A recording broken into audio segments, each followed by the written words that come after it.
still on the issues and the problems of setting up a snail farm. You look at this place, too much money here already.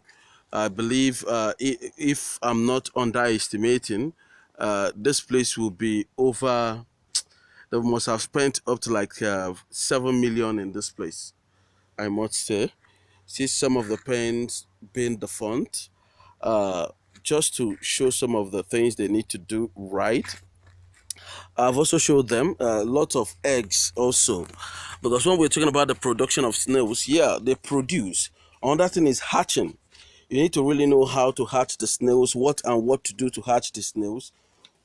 What are the components that are needed basically to make sure that the eggs got hatched and all that?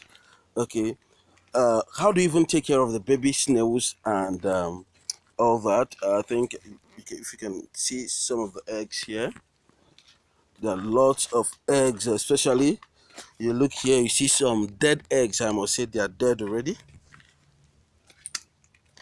Eggs dead already.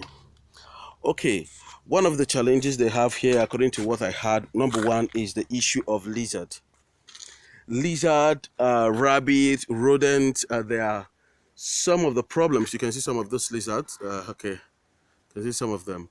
They are a big problem in snail farming business, and you really need to make sure you get rid of them. Like in this place now, when constructing your pen, after having something like this, you need to also build a cover, use cement to cover somewhere like this, so that the lizards will not find a way to come into the pen at all. Another problem they have here is the problem of tillage.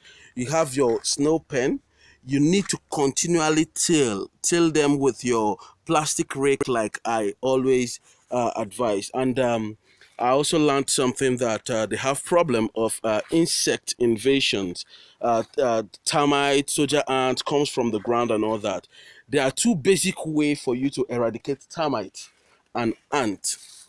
Number one thing you do is either if you notice that the place is infested by termite, as in there is probability of getting ants come from the ground, one of the things you do is make sure you get lots of log of wood, dry woods, and burn the place up.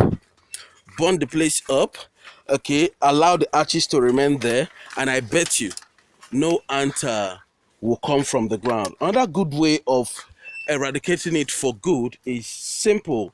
Uh, Using cementing system, as in cement the whole floor. After cementing the whole floor, the next thing you do is to get a chisel to chisel some portions of that floor, so that water, as in excess water in the pen, can sink in. Then you get sandy loamy soil from outside. And for those that have been to our seminars, and those that are interested, you can always call 08033623058. I'll tell you what you need to mix with that component of that sand. As in, there are some components you need to mix up to increase the pH of the soil. Remember, the pH of any snail farm should not be anything less than 5.7%. And more things I believe I'm going to tell us. Okay, please don't start your snail farm this big. The highest, I still repeat, as a beginner, start your pen with at most 500 snails. As you grow, you increase, make room for expansion, but remember to always start small. That is from me, from my Ike, multiple folds integrated, telling you, please, let's come back to agriculture. And when you're coming back, come back, be patient, and take everything slow. It's always better that way.